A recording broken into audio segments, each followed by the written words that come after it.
Союз, заняв такое видное место на Ближнем Востоке в 50-60-е годы, вытесняется оттуда Соединенными Штатами.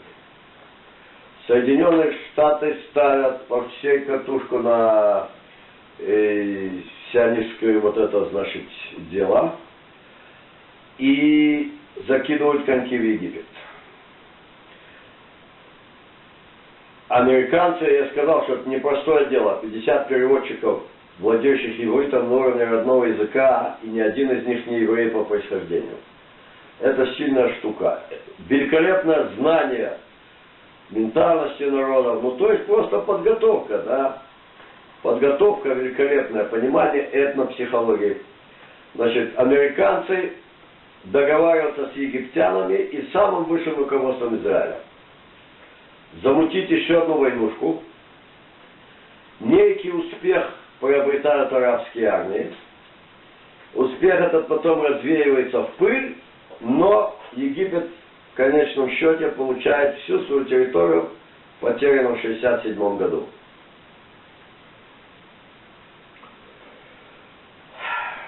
Тем временем египтяне развязывают в 70-м году перестрелки, так называемую войну на истощение вдоль Суэцкого канала.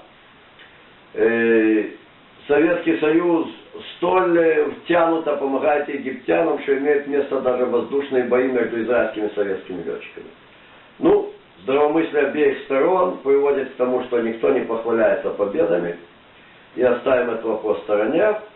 Кто кого там сбивал, но так или иначе, это не афишируется. И в конечном счете наступает перемирие.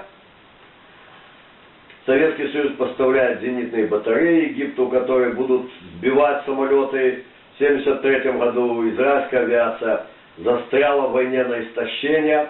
Вообще всякая армия, которая почует на лаврах, она неизбежно оказывается поймана, как говорится, со спущенными штанами в следующей войне.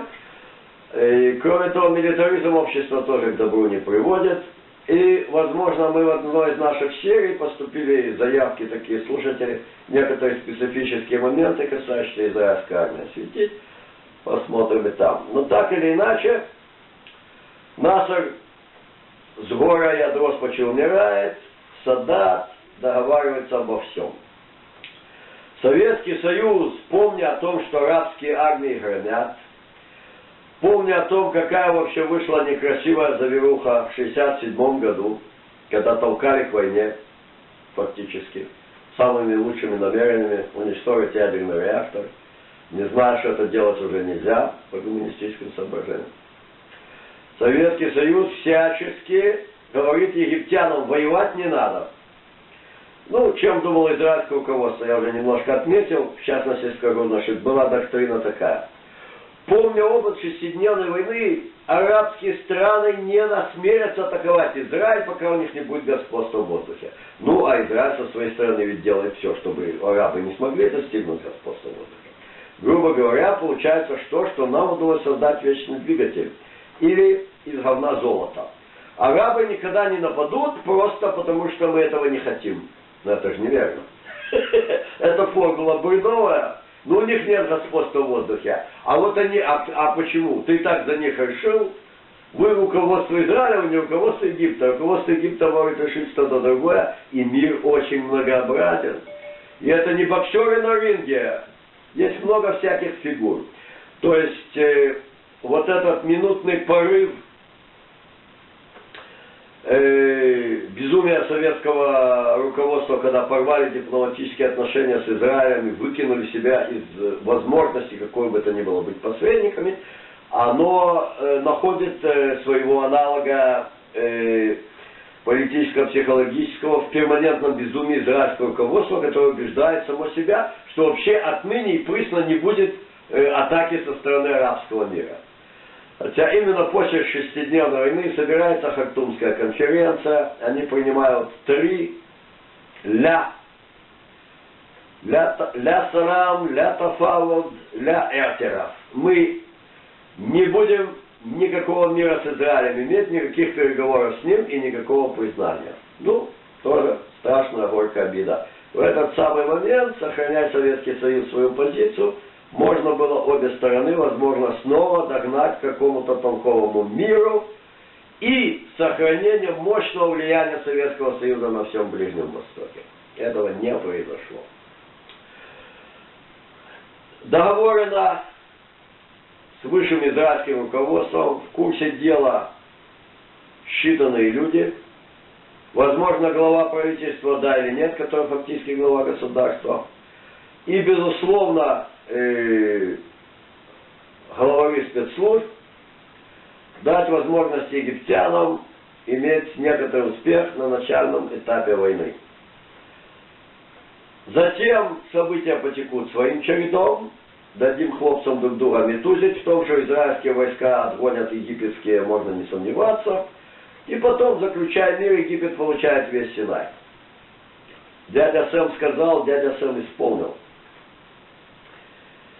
Вспомню, что 1973 год это год позорного краха южно-вьетнамского режима, и американцы после океанов пролитой крови и невиданных военных преступлений, чего стоили химические бомбардировки. То есть вообще военные преступления США во Вьетнаме, в Советском Союзе о них постоянно говорили, потом о них забыли.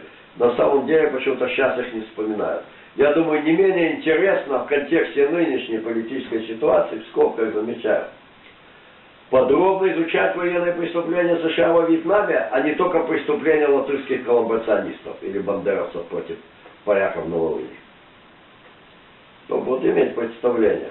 После того, как Киссинджер уже заключил все возможные соглашения и понимая, что крах южно-вьетнамского режима настигнет, американцы просто до 12 часов ночи, который был установлен на перемирие, тупо месят и крошат кварталы Ханоя, просто жилые кварталы, чтобы убить как можно больше людей. Это Соединенные Штаты. И вот Киссинджер переключается на Ближний Восток. Так и американцев ждет успех. Внезапное нападение 6 октября 1973 года на Израиль. Внезапное, потому что военное руководство пребывает в полном безумии, что арабы не нападут. В 1973 году осенью происходят выборы. Правящая партия, партия труда, идет под лозунгом «Экономика стабилизируется на границах мира». Это подтверждение дальновидной политики Маараха. Маарахом назывался блок, значит, этих, так сказать, левых партий, ну, которые не правые. Там нету ни левых, ни правых в Израиле. Все шистскоедно сионисты и сторонники безудержной эксплуатации трудящихся. Ну, чем-то левые бывали лучше. Там просто больше было здравомыслия, простого здравомыслия. Это поняли только когда, наконец, к власти пришли правые. Короче, нападение внезапно. Естественно, когда внезапно атакуешь,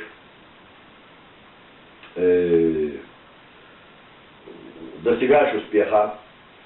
История с Либерти не повторяется. Израиль получает сведения, якобы получает в самый последний момент, что будет сегодня, значит, нападение.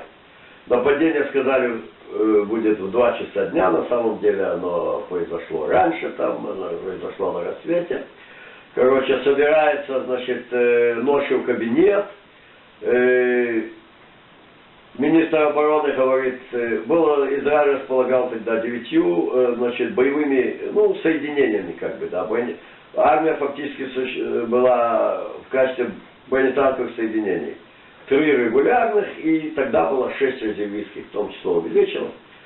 Потом они сокращали. Тогда это было так. И, значит, один говорит поставить под ружье 4 соединения.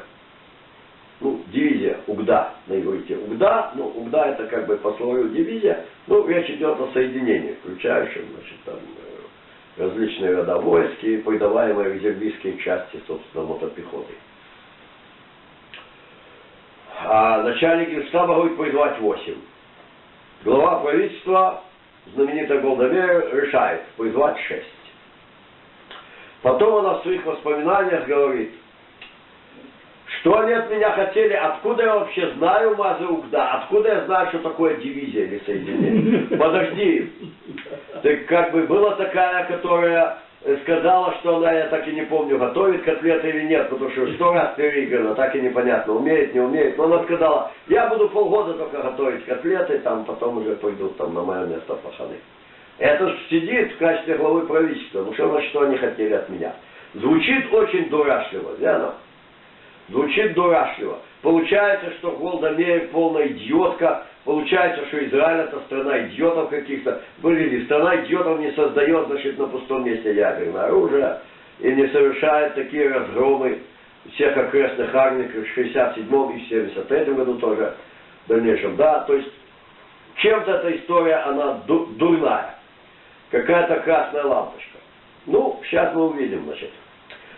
Скорее всего, она была в курсе дела. Безусловно, провал военной разведки, там дальше были следственные комиссии, обвинили начальника генштаба, что плохо готовил армию. Это он говорил, что надо призвать срочно всех мобилизовать.